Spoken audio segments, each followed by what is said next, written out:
Hello, class. My name is Chris Parker. I am a producer for Naked and Afraid, as well as numerous other shows on National Geographic and Travel Channel and Discovery. That's kind of what I've been doing for the last, I don't know, about 10 years or so. I actually just got back from Panama. That's why I put my Panama hat on this morning and to hide the bags under my eyes. It's very early here. I am on the West Coast and it is before 6 a.m. So, yeah. I'm so happy to be able to judge your water competition here. Just a little bit about your teacher. I want you guys to know that you have such a special person with you teaching you, and please listen to her. She is a wealth of knowledge, and she has been all over the world. And from somebody else that travels a lot, I know that she can bring a lot of knowledge back to you guys from where she's been. And please listen to her and don't interrupt her when she's talking. Okay. Back to the water and this contest. I think this is really cool. Obviously, water is becoming a bit of a scarcity in this world. I know you guys living in Florida, climate change is probably a pretty big topic there.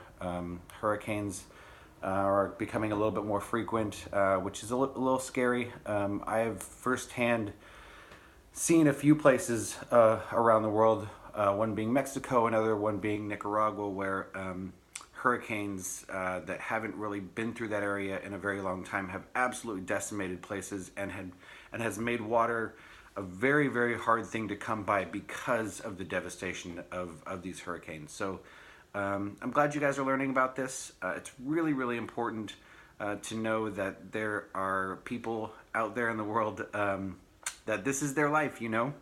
They have to, survival to them is about finding and getting and purifying water so that they can survive.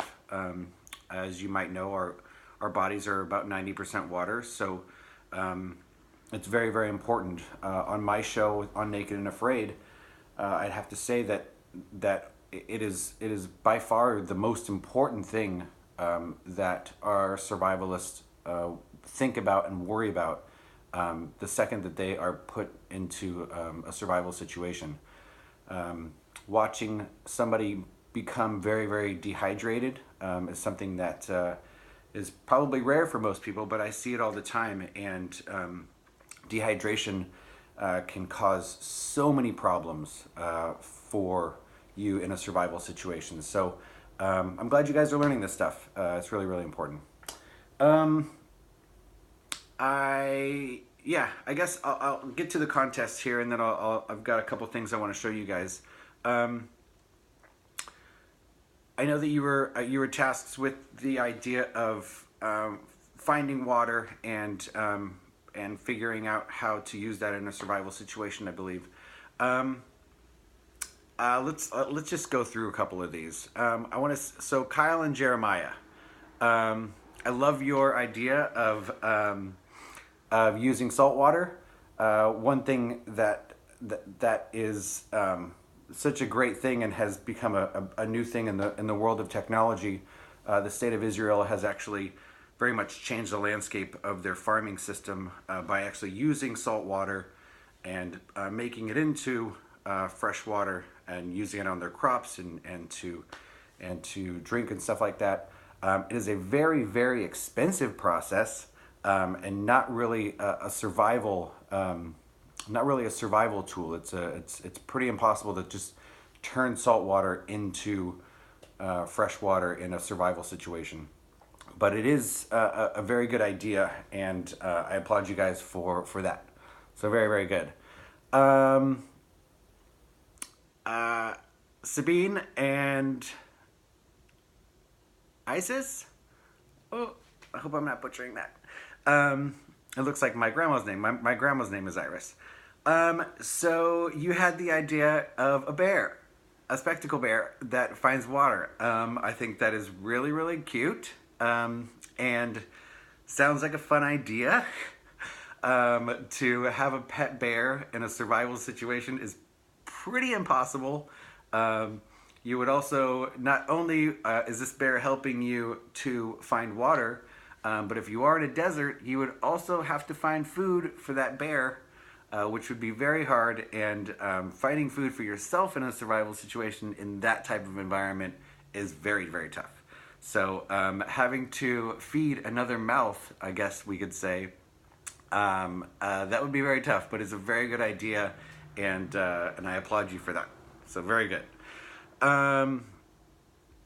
Let's see here.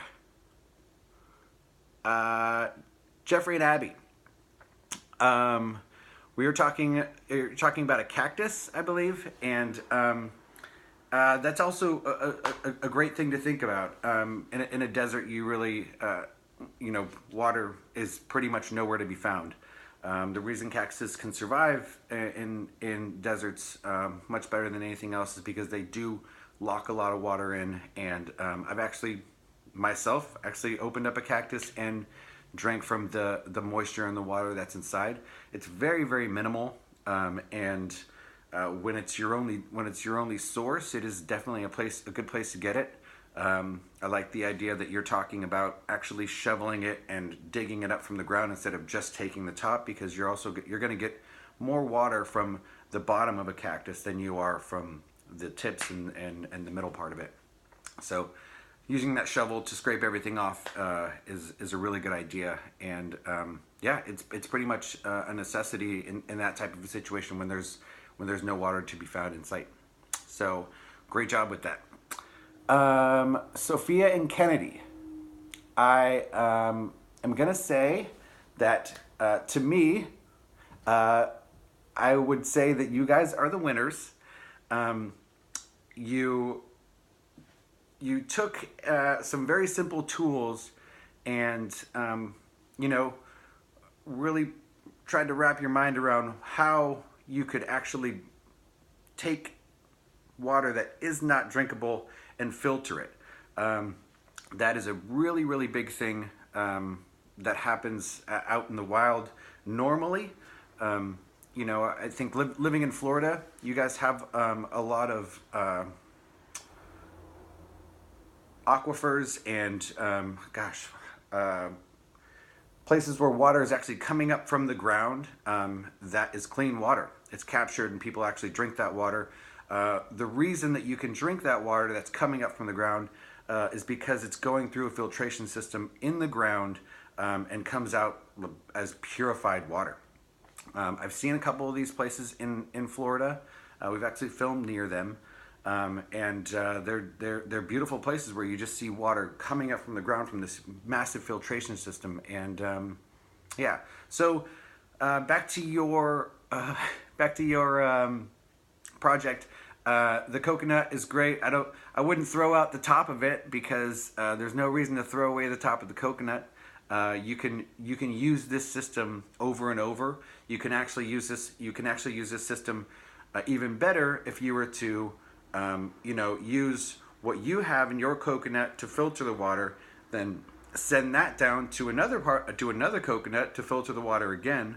The more times you filter that water, the better off you're going to be in terms of actually helping yourself steer clear of any types of bacteria that could harm you.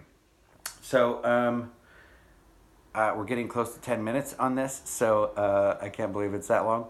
So I just want to say thank you again for your submissions, guys. I'm really, really happy that I was able to do this for you. I'm sorry I'm coming in a little bit late with this. I just came back from Panama. I am headed up into the Sierras in a few days, and then to Hawaii and Thailand and Africa and all that. So really busy, but I'm really happy I was able to do this. And there's a possibility I might be coming to Florida soon. So hopefully I get to meet you guys if I do. Miss Campbell, I love you. I miss you. And I guess that's it. Take care, guys. Stay in school.